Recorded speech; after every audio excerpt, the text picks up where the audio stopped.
ने कोई गलत एक्टिविटी की है और बच्ची को भरोसा है कि ABC नाम का कोई टीचर है और मेरी मदर है, वो मेरी बात को समझेंगे, मुझे उन पर सबसे ज्यादा भरोसा है। बच्चा या बच्ची मदर को पहले नहीं बताते, वो ABC जो टीचर है उनके पास जाते हैं, लेकिन वो उनके साथ कोई सपोर्ट या कोई आगे के लिए एक्शन नहीं लेते और बच्ची को रिडायरेक्ट करते हैं कि कुछ नहीं हुआ आपके साथ, कुछ गलत नहीं हुआ, किसी को मत बताना। इस तरीके की अगर बातें होती है तो उस केस में बच्ची का मनोबल कैसे बढ़ेगा, वो कहाँ जाए? बहुत अच्छा, सही मदर तक भी शायद ना पहुँच पाए। बहुत सही कहा आपने। और जैसे उन्होंने बोला था, वो जो टीचर आती है जो उसने एक्चुअली काउंसलिंग करने से पहले हम लोग एक रिलेशन बाउंड करते हैं। वो जो टीचर आई थी हमारे इसमें, जब हम लोग ये वीडियो देख रहे थे, वो बहुत अच्छे से आते हैं, मिलते हैं, एक ट्रस्ट वाला बिहेवियर है। इन्होंने बहुत अच्छा क्वेश्चन पूछा है कि मदर से पहले वो उस टीचर पे ज्यादा भरोसा करती है, बट टीचर इन चीजों को छुपा लेने की कोशिश करती है, मतलब किसी को सपोर्ट करती है। एक और केस ले लेते हैं, मदर भी हो सकता है सपोर्ट ना करे, बेटा बात को यही रहने को। और ज्यादातर हमारी सोसाइटी में ऐसा होता है कि बात को दबाने की कोशिश की जाती है। उस केस में कैसे फिर आगे फर्दर एक्शन लिया? देखिए, और इसीलिए हम लोग अभी जो है छोटे छोटे बच्चों के साथ सेशन करें, छोटे छोटे बच्चों के साथ।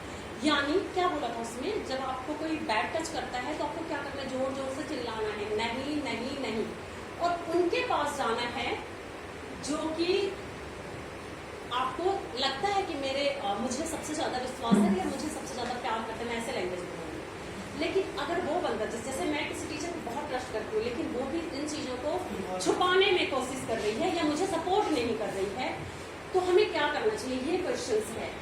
तो आप अपने ये जो बच्चे हैं, ये तभी मैं कहती हूँ कि बच्चे जो होते हैं वो बहुत बहुत असहाय होते हैं। ऐसे में जागरूकता की बहुत जरूरत है। Yes, friendly environment. और जरूरी नहीं है कि कोई एक टीचर उसको, दूसरी टीचर जो है उसके बिहेवियर को हमेशा वॉच करे। मैंने क्या बोला, ये आपके बच्चों के साथ नहीं हो रहा, ये जरूरी नहीं है। आपके अपने रिलेटिव्स के साथ नहीं हो रहा, ये जरूरी नहीं है। आपको कहीं भी दिख रहा है, आपको आवाज उठाना है। और ये सब सेशन तब होगा सुंदरम जी, जब ये बार सेशन होगा। एक छोटी बच्ची 3-4 साल के बाद उसे बोलना है कि it's really bad things for you, तो जस्ट शाउट शाउट शाउट। मैं तो कहती हूँ। और ये कैसे होएगा, आजकल स्कूल में भी काउंसलर है, हालांकि बहुत काउंसलर भी जाती है, वो बैठ जाते बच्चे आएंगे तो जाएंगे, ऐसा नहीं है।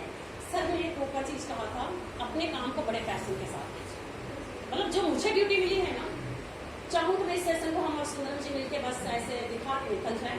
मेरा सच में यही मकसद है कि हम जो यहाँ 50 लोग बैठे हैं ना, आज एक मैसेज लेके जाएं कि यौन अपराध को होने नहीं देंगे। और मैंने दूसरी तरफ से बोला, सिर्फ होने नहीं देंगे, इसको कम करेंगे। और कैसे? एज अ पेरेंट अपने बच्चों को एक ऐसा संस्कार देंगे, अपने बच्चों को एक ऐसा ग्रो करेंगे कि वो इस चीजों को हवा न समझे, सेक्स हवा नहीं है, उसको समझ आनी चाहिए। लड़कियां इक्वल है हमारे साथ। और उसको आप शुरू से, अगर उसने कुछ गलती करी है तो आप उसे बताएं कि तुमने गलती की, सॉरी बोलो।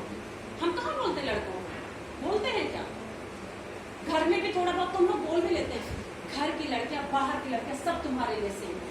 और जब वो भरपूर रिस्पेक्ट करेगा ना, तो फिर ऐसी मानसिक जो वृत्ति है ना, ये जो विकृति है, वो अपने आप कम होगा। और ये कम तब होगा जब मदर, पेरेंट्स, टीचर और पूरी सोसाइटी मिलकर एक अच्छे समाज का निर्माण करें। मैं बस अवेयरनेस चाहती हूँ। तो अपने आप में इतना कंप्लीट है कि इसके एक एक पार्ट तो मैंने आपको, क्योंकि शायद हमारे और भी आगे हम लोग मिलते रहेंगे बार बार, जब तक कि इसको हम लोग जड़ से खत्म नहीं कर देंगे।